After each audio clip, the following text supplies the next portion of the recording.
Hello and welcome to this edition of Week in One. I'm Andrea van Wyk. UNICEF says men should be the real target of HIV/AIDS prevention programs, especially for those dating young girls.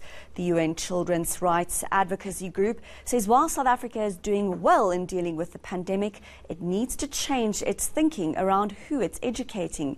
UNICEF has released its global HIV/AIDS figures for children and adolescents ahead of World AIDS Day. ENCA reporter Zikona Chona was there. More than 500,000 children and adolescents worldwide will be infected with HIV each year by 2030. And 56,000 of them will die as a result of AIDS-related causes. That is 80 each day. These are UNICEF's predictions for the future if things don't change. The advocacy group says while globally there has been progress in reducing the number of annual infections and deaths, the statistics aren't improving fast enough.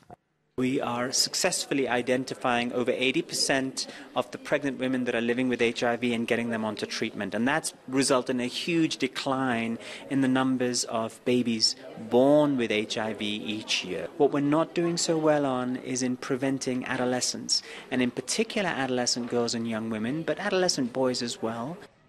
South Africa is doing better in the fight against HIV/AIDS than most African countries. But UNICEF says what is driving the pandemic is older men dating younger girls. Often these girls don't know about prevention and the men don't disclose their status. So our approach is to say, let's do the best we can to protect and educate young women about the risks, give them the tools and skills that they need to protect themselves, but at the same time, let's recognize that there are two parts to the equation. It's not just young women getting infected, it's their male partners infecting them. So we have to also address that aspect of it. Sadie Brown found out she was HIV positive at the age of 14 while she was on a school trip. At the time, she had no idea that she had been born with the virus. She is now 23 and an activist aiming to provide the support and spread the information that she never received. Brown says one of the biggest challenges young people face is being stigmatized, even by those who are meant to provide a safe space for them. I personally feel like going to a clinic, it needs to feel like a safe space. Yeah. And if you're going to be judged at home and you get judged by the community and you still get to the clinic and you still get judged there by professionals, it's where do you run to? Yeah. Who do you talk to? UNICEF says more needs to be done when it comes to investing in treatment and prevention programs for the youth. This is to ensure that the number of infections is reduced even further. Zikona Chona, Johannesburg. As we mark the 16 days of activism campaign against the abuse of women and children, Doctors Without Borders has released a grim report. It shows that government is failing to protect child survivors of rape. The humanitarian organization says nearly half of all health facilities in the country meant to care for survivors of sexual violence do not offer counseling services to child survivors of rape. The report says children represent at least half of all rape survivors. ENCA's Maseho Ratlaha reports. These are just some of the statements made by young women who have been sexually violated, some of them at a very young age. What Doctors Without Borders also found is that among care facilities that do offer counseling, counselors are largely not properly trained and equipped. We tried to provide counselling programs to the lay counsellors last year. And as you know, lay counsellors, they come in with very limited training. They have 2 to 3 weeks of training.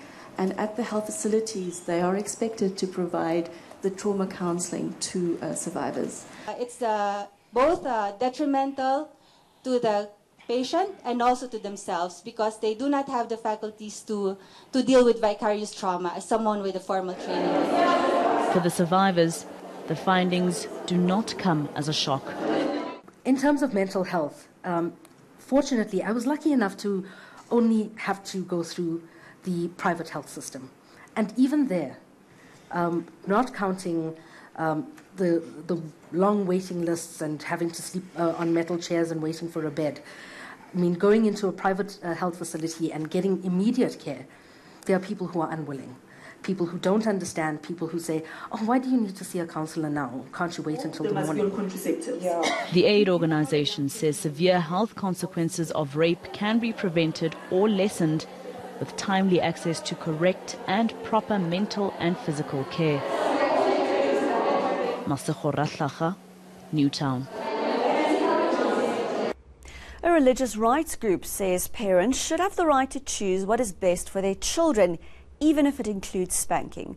Freedom of Religion SA is fighting a High Court judgment which declared all forms of physical correction by parents of their children unlawful. That was after a father was found guilty of assault for beating his 13-year-old son. ENCA's Zanka Tolme has more from the Constitutional Court. Freedom of Religion South Africa argues they're completely against the abuse of children, but it says it does support the rights of parents to decide what is best for their children. A 13-year-old, a young, slight 13-year-old, who responds well to a slap on the buttocks when he needs chastisement, that would not be unreasonable, immoderate. But a strapping 13-year-old who's entering the stage of puberty and somewhat rebellious, well, that would be unreasonable, but that's only going to lead. That's only going to be the start of something that's going to get worse. It became apparent in court that reasonable chastisement is a grey area, which many say leaves children vulnerable. If you slap a child, do you accept that is prima facie assault? Prima facie, potentially an assault. The same with if you slap another person, that is prima facie assault, is it not? Well, it depends. If it was an intentional slapping of another person, while there may be some room to work around whether it was unlawful or not, it would be prima facie and potentially an assault. Those against it say the aim is not to charge parents with a crime, but rather to guide them in finding a way to positively discipline their children.